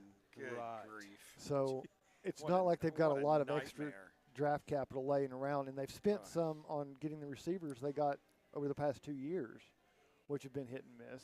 Yeah. So, but they still have a coach, which he had a worse record than some of the guys that got shown the door, including Mayo up at the Patriots, Yeah. who ironically then turned around and hired Vrabel Yeah, that's true. after he spent a year as a Titans should consultant. never have gotten rid of Vrabel. That was just dumb to me. I mean, I'm not a huge Titans guy, but man, that just felt dumb. Yeah, that was my last note concerning this coaching carousel right there. After a short stint at New England, VFL Gerard Mayo was sent packing, and former Titans head coach Mike Vrabel has come back to the Pats to take the reins. So, And, you know, I feel bad for him and I feel bad for the fans of the Titans yeah. because it feels like the front office has changed. The culture of the front office has changed. That it has become individually competitive for people to stake out their territory, and they didn't do that under Bud Adams. No. Bud, everybody knew where they stood, and he was the rock solid end. Yes, he was. For better or worse. Yeah. I mean, if you lived in Houston, you probably think different things about Bud Adams, but he made a decision and he went with it, and you didn't argue with him. You did what the boss wanted. Absolutely. It doesn't feel like that's what's going on now, and the fact that we're seeing a GM's out, next year the head coach is out, and then we fire the GM again. It feels like there's a constant game of survivor going on. Didn't Just they just from the hire, outside. Didn't they just hire a good GM? Didn't they get a GM yesterday? They hired a new one because they just fired the old one Right. Yeah, there's just after 2 years. Right. Yeah. There's no consistency and there's no patience No. with anybody. I mean, I think that there was a good Jimmy Johnson at the Cowboys. Didn't he lose like almost all of his games his first year? I mean, if he's Gerard Mayo, I mean, is he fired? I mean, I don't know. There's no loyalty. There's no Look at patience. Tom Landry. Not You know, when now. Dallas was an expansion team and Landry came in there, well, he didn't win very. He had a bunch of college all-stars. Yeah, you that's know, true. that first year he was down there. But I like that clip of Jerry Jones that they had on where he showed up when his team played in Philadelphia. And, of course, the Eagles were doing real well, and the Cowboys are not doing so good. And Jerry went down on the field, and the Eagles fans were going, Jerry, you're doing a great job. We're proud of you, Jerry. Just keep up the good work. That's Jerry. coming from the Eagles He fans, got right? real tickled over the deal, but I'll tell you what, it was a pretty funny clip. Man. So who do you guys think the Titans would, if they don't get rid of that pick, who do they take? Well, if they want, I would trade that pick if they've got it. I don't know that that's going to be enough for them to get a starting quarterback. Well, I don't know if you guys have watched a lot of Colorado football this year, but I'm kind of a Dion fan just because he's an FSU guy. But, Oh, yeah. But I've watched games this year where Shador looked like he was absolutely the best player in the country. And then I've turned it on the next week, and he looks like the absolute worst quarterback in the country. I don't know. He's just so Jekyll and Hyde. Yeah, and I he know is. he doesn't have an offensive line, Yeah. but still. No. But if you're the Cowboys, do you feel? I mean, are you going to? If you were going to deal Dak Prescott, even under that wild rumor situation, if you're dealing a proven regular season winning quarterback, well, I won't give him playoff, but the guys can win you 10 games when he's healthy, and you're going to give him up for one draft pick. If you're the Cowboys, that just doesn't. I mean, you're not getting enough for that because Well, it looked like they were getting some other stuff too, a second rounder. I mean, just some of the rumor stuff that I'd seen. It was 4 different picks. Yeah, I mean, I just don't. I don't think you can get enough for him because finding somebody who can win double-digit games in NFL regular season at quarterback is just hard to find.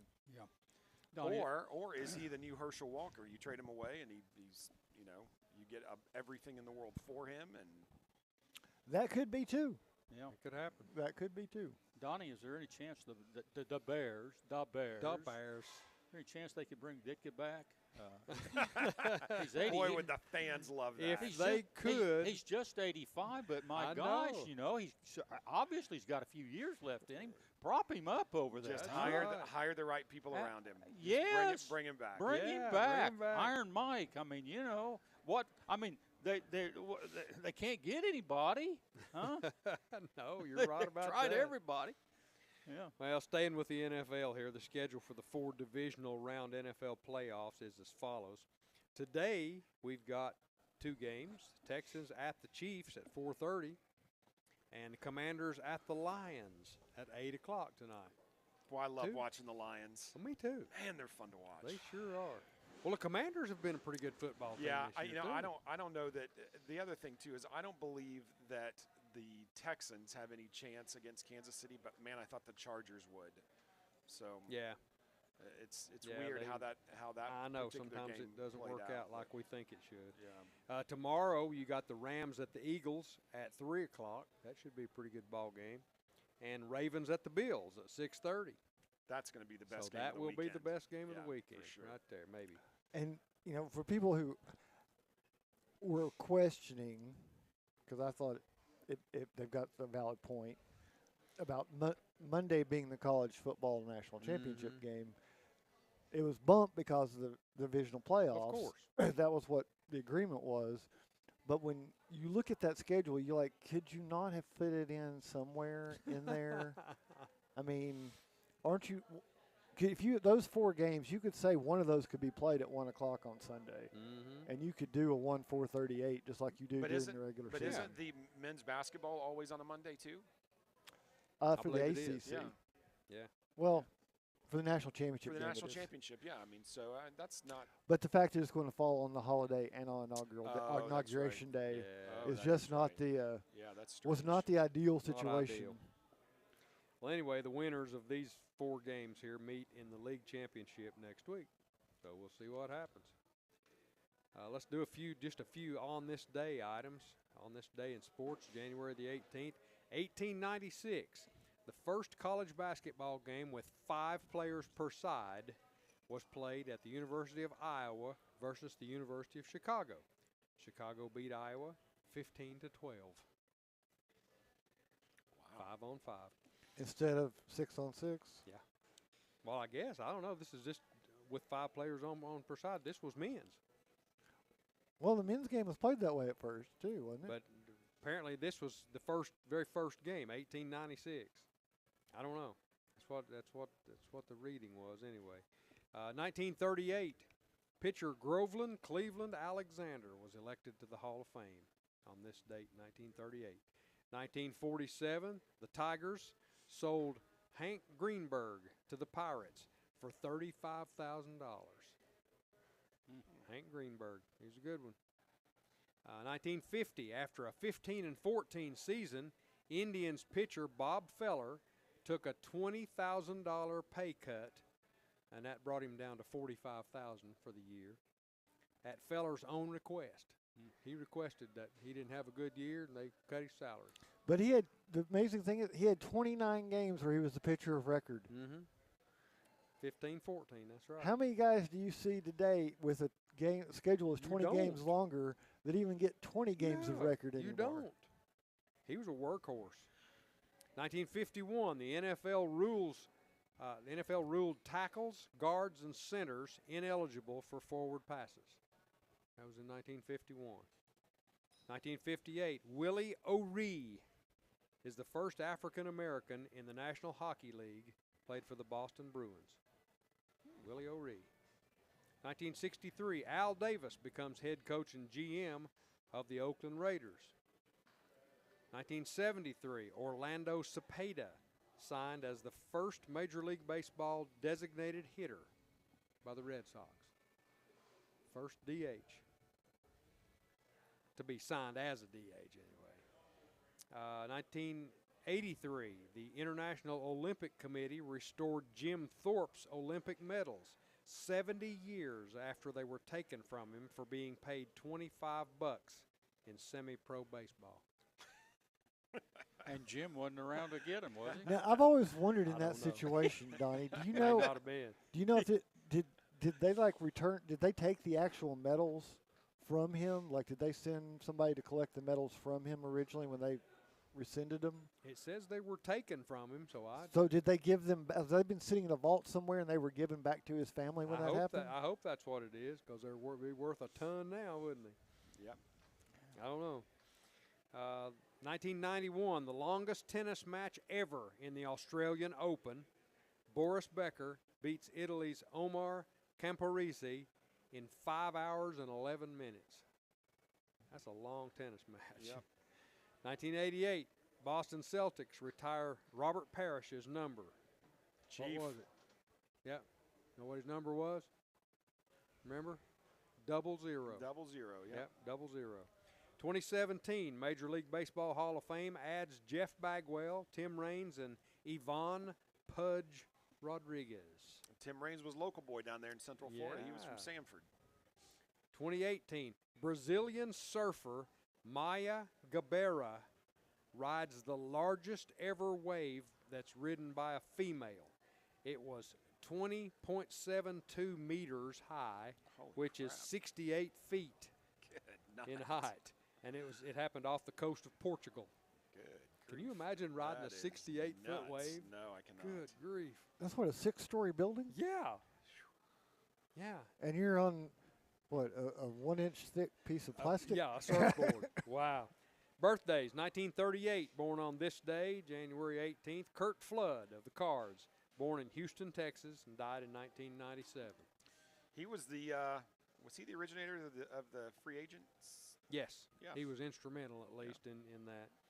1950, born on this day, Pat Sullivan, College Football Hall of Fame quarterback, won the Heisman in 1971 at Auburn, played for the Atlanta Falcons as well, born in Birmingham, Alabama, and died in 2019.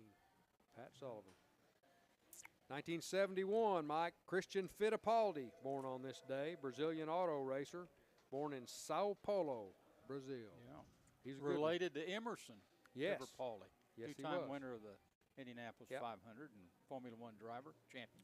1980, Julius Peppers, born on this day, Football Hall of Famer, defensive end, played for the Panthers and the Bears, born in Wilson, North Carolina.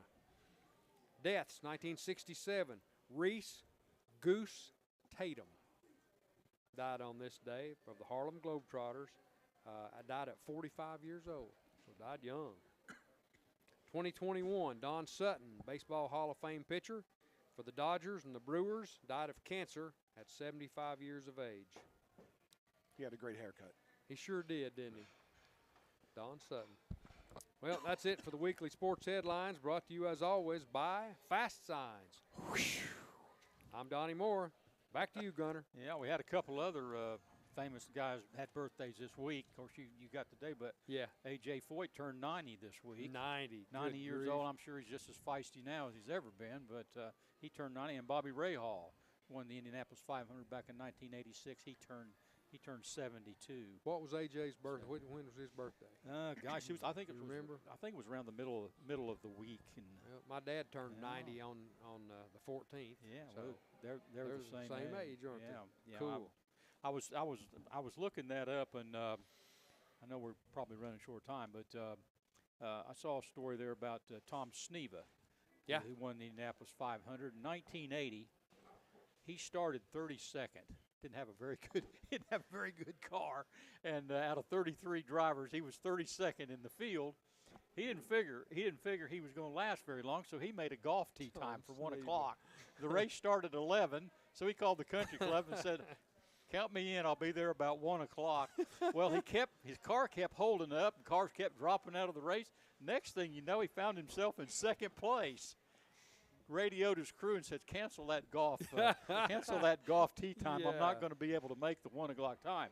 But that was an amazing story. He went from 32nd to second, and that same year, Gary Bentonhausen started Remember that name? 33rd, and ended up third. Wow. So I don't know if that's ever happened before, but that got my interest with Ray Hall and Pretty good comeback. yeah, Foyt birthdays this week.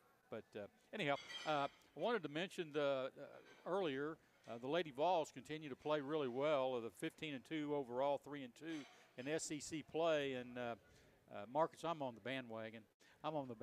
Now. You are. So, I am. So we've sold you. I'm on the Kim Caldwell bandwagon. They did lose to Oklahoma 86-87 at home, and also to LSU 87-89. And by golly, if they'd have won those two games, it would have been hard to not have ranked them probably in the top 4 or 5 teams in the country. I mean, she's turned this thing around, and she's turned it around real quick. I know that those are losses. They go down as losses. I know she doesn't like moral victories, but those are two solid teams right there. And, of course, they went on after that and beat Arkansas badly, and they beat a pretty good Mississippi State team the other night by 13. And they've got Vanderbilt and Nashville tomorrow, and then they've got Texas on the road will be a challenge for them. And then they've got South Carolina coming in here. You reckon that place will be sold out for South Carolina? No doubt. I'd say You it would will. think. I'd say it will, and hopefully they can run the table right there and be 3 more games. They'd be looking at about 18-2 with South Carolina coming in here. They want to be ranked in the top 5. By golly, Did you Brian, I think that's the opportunity right Did you there. see the money Staley got? She's now the highest paid. Officially, Dawn Staley is now the highest paid women's coach. 5 years, $25 million. $25 million. $5 million a year. Yeah. So she Well, passed Gino Real. for number 1, and she breaks her tie with Mulkey down at LSU. What is Gino being paid? Do you know? I believe he was getting 4.2, Sounds right. something like that. And that doesn't go as far in Connecticut No. as 5 does in No, South absolutely. Carolina. Yeah. I'm here. I'm Mike Edwards, and I'm here with Donnie Moore and Marcus Fitzsimmons and Brian Johnson from GOTEEZ. And Tennessee's at Vanderbilt at 3:30 today. They're going over to take on the Commodores. And you know what I've always got to say about that arena over there, Donnie Moore in Nashville? Yes, sir. The That's greatest- one of your favorite places to play basketball. The greatest shooting court that I ever played on outside of Butler Fieldhouse in Indianapolis. Why What a is great that? court. Well, the background's outstanding over there. You can leap out of the place on the floor, and you know the fans come right down to it, and it's just a great place to shoot. And I look for both of these teams to shoot the bat. There won't be no 23% shooting today over there at I Nashville. sure hope I can not. guarantee you that. But Tennessee, they've got to go over there, and the job that Mark Bingston is doing over there with that Commodore team is outstanding. They're 14-3, I believe, overall, and 2-2 in the Southeastern Conference. So they're trying, Market, to even things up with Tennessee today, with Tennessee being 3-1. So and they got a big win the other night. They're at home. So. But I've got one thing for you, Mike. A ranked Tennessee team playing an unranked Vanderbilt team. Tennessee's only lost that twice. They're like 24-2 or something like that when they are the ranked team and Vanderbilt is unranked, and both losses came by 1 point. I'm going to kind of ride that Tennessee can. They may not cover the line, But I'm going to bet Tennessee can, even if they get challenged or down like they were at Texas, I believe they can pull this out. Well, Vanderbilt's a black horse, but I don't think they've got the firepower if Tennessee goes down there with the mindset they should Vols have. have won the last 17 out of 19 or something like that. Yeah. But hats off to Vanderbilt because, they've been down the last couple of years. They have. Well, that's another. They're a team they're very much like the Lady Vols story. They are turning around. They're on the verge of breaking into the top tiers and getting some votes. And you're riding in the middle of the SEC when you could be one of those 3 0-4 teams very easily given their schedule. So and that's where they've been the last 2 years. So it's a good turnaround for them. I just don't think they're ready to play the in-state rivalry game to knock Tennessee off today. And another week, Tennessee makes the trip down to see Bruce Pearl down at Auburn. I think that's about. Do you think they'll put that one on week. TV, Donnie? I think that's about a week I'd from say Monday. there's a remote chance of it. Week from Monday. 100% so. chance, maybe. Now, my question is, what are the chances ESPN picks up the Lady Vols game with South Carolina if there's a new baby involved as well? That's a good Because question. coaches do at any moment now, I think, is what we're down to. Yeah. And you have the new highest paid coach in women's basketball coming into Knoxville. That would that not be a great selling point for the primetime game? If Auburn and Tennessee take care of business, and Alabama lost this past week, Tennessee continues to win, we could have possibly a number 1 against a number 2 or a number 3 there in Auburn there in about another week or so, depending on what some of the other teams do. I think Tennessee's ranked 6th right now, but with just 1 loss, so that's going to be a hard ticket. Well, down here's the more important question: do we know what the baby is going to be? Have we heard that? I'm sure it's out there, but I do not recall. Okay, well, I'm just wondering if, let's just say that South Carolina and Tennessee play, she's rushed to the hospital that day, the baby is born at the same time a 3-pointer is shot to beat South Carolina. Is the baby named after some University of Tennessee iconic something? Is there a... No, I don't it think will so. not be named Smokey. No. Well, I'll be Danny White. Danny White. I think the only precedent we have in that situation is with Knox Kiffin. Right. That's so that's I don't. what I was thinking. I think that sort of naming convention has been discarded because of the previous example. Yeah. Well, you do realize that half of the people in East Tennessee have named their kids Peyton, boy or girl. Yes, you're right. So. And if they would all spell it the same way, the lives of sports writers around this region would be so much easier. That's exactly right. That's the reason that we ask coaches to fill out spreadsheets for player names rather than just telling us what it is. Yeah, good idea. I'm not sure I didn't know you could spell Peyton with 4 vowels and not using a Y, but you can. You can. You sure can. Monday night, Notre Dame and Ohio State will battle for the college football championship. That game is on ESPN starting at 7:30. 2 tradition-rich football programs. The last time Notre Dame won a national championship, Lou Holtz was the coach, 1988, and the last time Ohio State won a national championship, I believe Urban Meyer was there in 2014. I'm down here in the South right now, and we've got 2 northern teams up there, and I'm thinking with these people down here, rather watch this championship game and stomach it or watch Heidi. Remember Heidi? You know, they interrupt the AFL championship game for Heidi. I don't know. I saw a map the other day, and it said, this is the national map of the fans that are interested in the national championship game. It had Indiana and Ohio blocked off, and the rest of the country didn't care a thing about who was playing in it. But, two outstanding teams. And I think they're kind of ironic because both of these teams, were kind of downplayed. You take Notre Dame. People are saying, well, they shouldn't even be in. They got beat by Northern Illinois. Right. They didn't play a very tough schedule. They haven't played anybody, and they don't play in a conference. That takes a lot away from a team, and so forth and so on. And then you got to put the Bud in there. But They beat the SEC champ, Georgia. They beat the Big Ten champ, Penn State. And they've beaten 7 ranked teams overall. So it's kind of hard not to say, well, they don't deserve to be there. Looks to me like they deserve to be there. But Football's a playoff sport. Obviously. Then you take Ohio State. They were kind of downplayed there going in because they didn't win the Big Ten championship.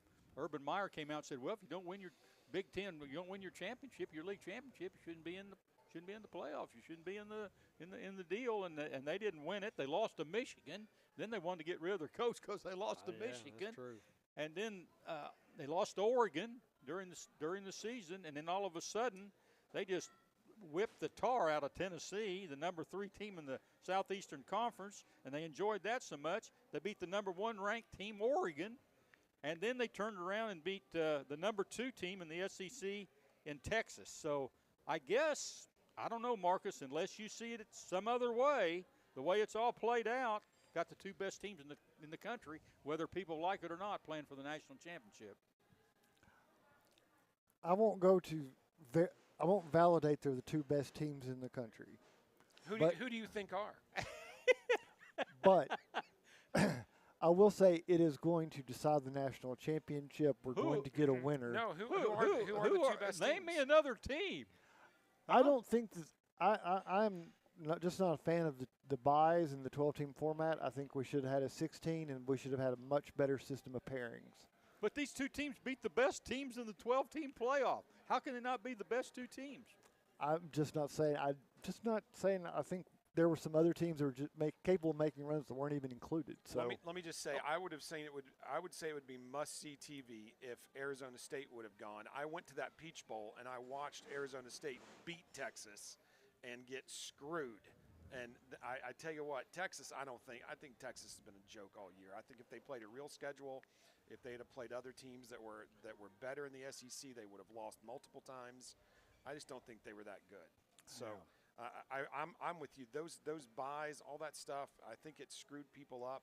And also, I saw a stat the other day where Indiana, who everybody was making fun of, they played last year's national champion. They played this year's national champion. They played Notre Dame and they played Ohio State. Isn't that accurate? Yeah. I mean, so that those are their only losses. I know where you're coming from a little bit there, Marcus, but not very much. But I think if you beat the SEC champ, the Big Ten champ, 7 ranked teams in the country, you deserve to be there. You're one of the. I didn't say they didn't deserve to be there. You said the 2 best teams in the country. I don't think it's the 2 best teams. They beat those teams. Obviously, they're the best in the country. The 12. I don't know who are the 2 best teams then. I don't know. I just don't think. Marcus. I don't think. If it's not them, I don't think the system was set up to determine who the 2 best teams were. So I don't think the 2 teams that got there are the 2 best teams. But who do you think? If you could have the Marcus 2 there Monday night, who would it be? I would be interested to see how some those teams match up. If we had an expanded format that included Indiana, that included Ole Miss, that included South Carolina. No, those teams had their chances. They blew it. Ole Miss went down to Florida and got beat. Alabama went out to Oklahoma and got beat, and they got beat by Vanderbilt. They don't deserve to be there. But look, Ohio State, they beat Tennessee, the number 3 team. And now we're talking about the 12 in the playoffs. They beat Tennessee. They beat number 1 ranked Oregon, and they beat the number 2 team in the SEC and nationally ranked Texas. And Notre Dame, I've already been over who they beat. I don't know who else you could put in there in the 12-team playoff. They beat the best team. They beat the best teams in the 12-team playoff, the very best ones that were in there. Well, like I said, it's going to determine the national champion. I'm okay with that. I just think we need to tweak this system when we get a chance. Can you not give us the Marcus 2? No. Good night. No, because I don't know the best 2 because I just don't think the bracket was set to determine the best 2 because I think the buys and the way that affected the pairings made the paths unequal. But that's just me. You're exactly right. They made the paths unequal because Notre Dame and Penn State, or Notre Dame and Ohio State had the toughest paths of anybody in the whole deal. If you say, yeah, but they got a Tennessee team, which we all had questions about. They got an Ohio State team, Ohio State playing Oregon, a team that they should have beaten at Oregon during the season. They should have. In which case they should have never, ever been in that bracket spot to begin with. I have my differences, but I think it's going to be an entertaining game, and I think it will get watched by people just to see who comes out of it. All right, we're gonna come back and talk a little bit more about the championship game, but we're going to take a break here, and we'll be back to have some more comments about the championship and close out today's show. You're listening to the GOTEEZ Sports Page, and now stay tuned for the best in local sports. The Roger L. Newman Company began in 1984 with a vision of providing Blount County with excellent heating and cooling service. Mr. Newman also wanted a real business. No gimmicks and no high-pressure sales. They just fix it or replace it. They want to stay within your budget and make you comfortable. Their motto still stands true today. Call us first, we'll be there. Call Roger L. Newman Company at 982-5446 or visit online at rogerlnewman.com. Cooler temperatures are approaching. Upgrade your furnace now for as little as $50 a month.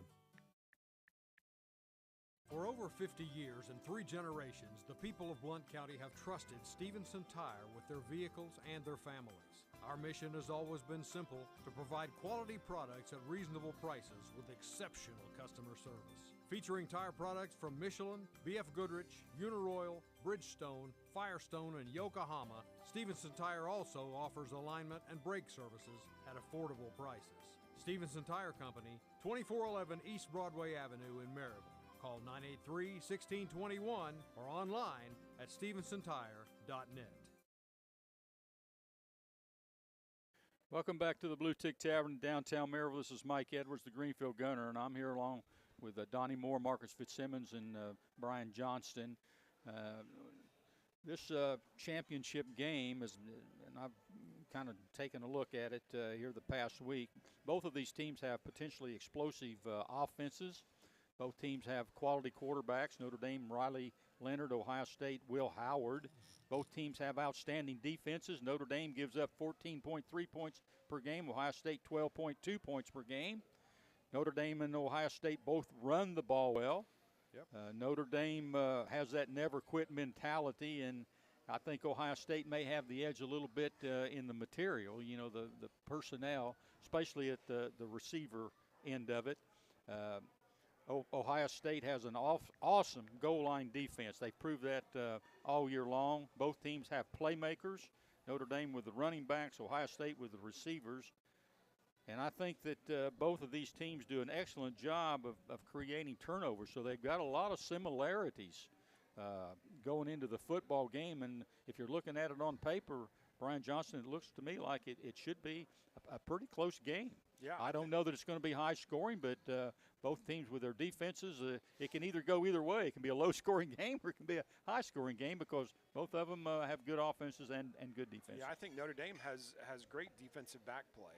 I think that's going to be key to what happens with those receivers that Ohio State has. Are just so good. Yeah. And that being said, we're just about to get out here real quick. Let's go around the table. Brian Johnson, who you like? Well, I'm going to go ahead and say Ohio State by 3. Marcus? Notre Dame by 7. Donnie Moore? Ohio State by less than a touchdown. I don't feel real good about it, but I'm going to go with Notre Dame because they're in Indiana. I'm from Indiana, so I'll go with them. But I think Ohio State's got the better personnel of the two. I think Notre Dame may be better coached. I like the job they've done from the coaching end up there, but should be an exciting football game. Donnie Moore, time to get out of here. Hey, that'll do it for today's edition of the GOTEEZ Sports Page. Thanks to Aaron Ishmael back at Loud Media, our host, the Bluetick Tavern, and all our sponsors. For Donnie Moore, Marcus Fitzsimmons, Brian Johnston, until next Saturday, this is Mike Edwards, the Greenfield Gunner, wishing everyone good sports. And that's the final whistle. Join us again next Saturday for the GOTEEZ Sports Page.